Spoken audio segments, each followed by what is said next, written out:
support. The maestro, please!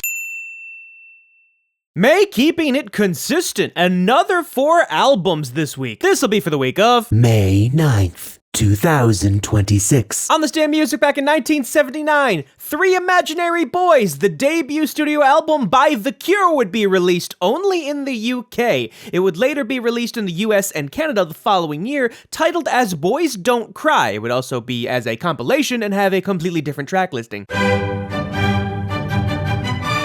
Honestly, at this point, I just want to see how long Rosalia's Lux actually stays at the top of the charts. Currently, it's been on the charts for like 25 weeks. Don't mean a thing if it ain't got that swing. Thanks to Record Store Day, I actually don't think we had any Christmas albums last week, but it's okay, because the Charlie Brown Christmas popped back up at number 22. Singing. I love rock and roll. Get back, hear that boy.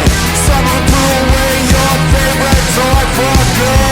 Album number 12 from the Foo Fighters. Fun fact, this album was originally supposed to be called For Good, along with its title track. But after the release of Wicked For Good, Dave Grohl disgruntledly figured he had to actually rename the album. You wished yourself across the great divide.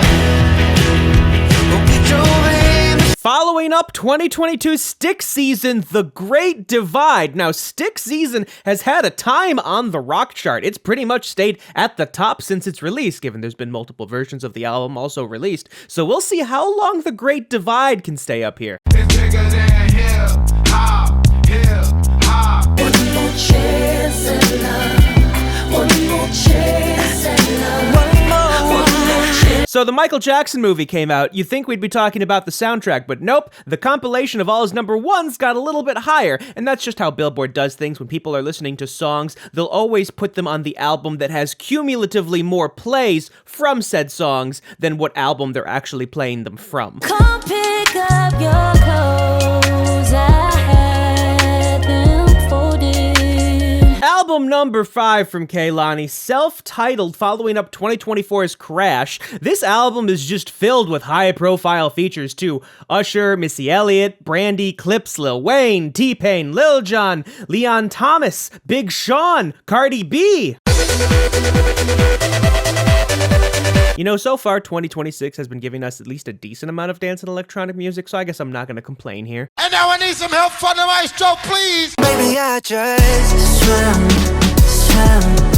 Wanna find off your skin. Swim. Obviously, they always have a bunch of different versions of these for CDs. There's your Rooted in Korea, Rooted in Music, and Living Legend version. There's a Travel Tag CD box set. There's a bunch of different vinyls, one for the whole group and one for each member, plus some deluxe editions as well, because there's just so many. Come pick up your clothes. I had them folded.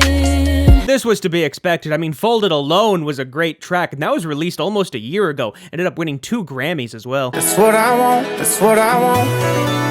That's what I want. That's what I want. That's what I want. You know, I've noticed we never really get deluxe editions of his albums. I mean, they're already so bloated, it'd be tough to add more to it. Drinking Jack all by myself. He's choosing Texas, I can tell. We have the first certification of this album, given it's not a US one. It went gold in Canada. You wished yourself across the great divide. We drove in. Again, considering how well Styx Season has done, it is no surprise that it is number 1 this week. It probably is going to be number 1 next week. And that's another wrap of new music this week. Hopefully it can keep it going. We're not getting like huge dumps of new albums, but at least we're being consistent. And now I need some help from the maestro, please.